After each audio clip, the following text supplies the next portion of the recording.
So আমরা এখন আছি বাংলাদেশ ব্যাংকের সামনে, ছিঁড়া টাকা চেঞ্জ করব, তাই এখানে এই যে আমার সামনে এটা হলো বাংলাদেশ ব্যাংক। আমাদের কাছে কিছু ছেঁড়া টাকা আছে, সেটা চেঞ্জ করব, তার জন্য এক ধানিস দেখেন দি টাকা।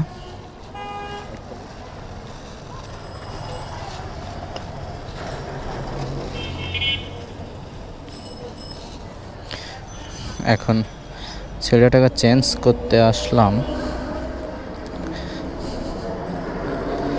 এখানে। এই যে বাংলাদেশ ব্যাংকের এরিয়া, পোস্টার লাগানো।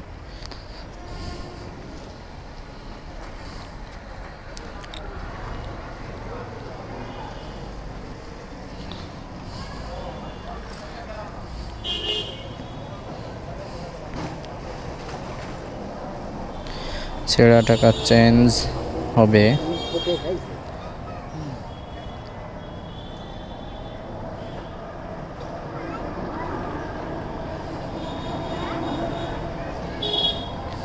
এখান থেকে আপনারা ছেঁড়া টাকা চেঞ্জ করতে পারবেন। এই যে আমরা আসছিলাম, ভাবছিলাম যে পাবো কি না, অবশ্য এসে দেখি এক চাচা আছে। এই নাম্বারগুলো মিল আছে, বুঝছেন? এগুলো হবে যখন এইরকম এই জয়েন্ট কাটে চলে যাবে, হ্যাঁ, তখন আর হবে না। ও মানে নাম্বার ঠিক আছে, হবে না। আগের নিয়মে হতো, কিন্তু এখন ও এগুলো আবার মাইপের টাকা দেয়, বুঝছেন? হ্যাঁ, পার্সেন্টেজ এই যে এরকম মাপের মেশিন মাইপের টাকা দেয়। ও আচ্ছা, দেখেন ওইগুলো হবে না। ও ওই তাই খাইলাম। এই যা আছে দেখেন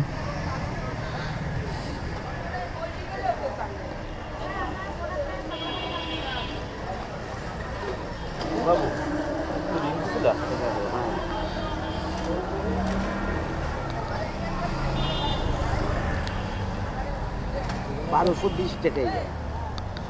ওইখানে 1220 টাকা আছে। এই যে আপনি আমি তারিখ কত এনেন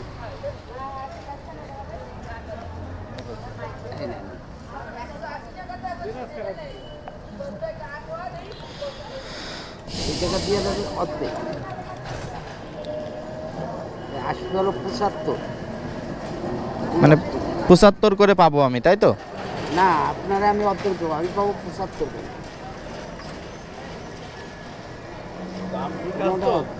হ্যাঁ, ওরা এমআরপি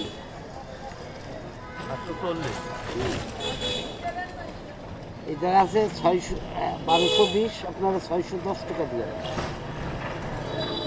610 টাকা হলে একটু বাড়াই দেওয়া যায় না? কারণ এর মধ্যে এই যে এইটা আসলে 50 টাকা। এইগুলোই কোনোভাবে যদি হতো তাহলে আমি ফেরত দিতাম না, আমার লাভ হতো না। ওই যে বললাম না, ওইটা যদি জোড়া থাকতো, হ্যাঁ হ্যাঁ, তাহলে হতো। সব নাম্বার মিলানো আছে কিন্তু জোড়া নেই, হবে না। তাহলে তো এনে গেলাম। কোনো এ হবে না, তাই কি করবে? আর কি না লিখে গেল। আর একটু বাড়াই দেন, আপনার তো দেখেন আপনি তো 75 টাকা করে পাবেন, 700 টাকা দেন। না হয় দেখেন 1200, আপনি আপনার তো 75 টাকা করে তো আপনি পাচ্ছেন। আপনি তো মিথ্যা কথা বলেননি যে না আমি মিথ্যা বলতেছি, তা তো আর না। আপনি অর্ধেক দিয়েছেন, সেখানে 700 টাকা দাবি করেছে। 50 না, আপনার কাছে চাচা মানুষ 700 টাকা দাবি করেছে, বুঝতে পারিছি। আপনি আর 100 টাকা দেন, 100 টাকা দেন, বুঝছেন?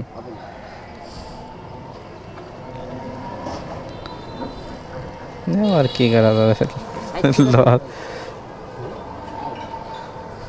কোনো মতে চালানো যাবে না। 80 আর লস হয়ে গেল।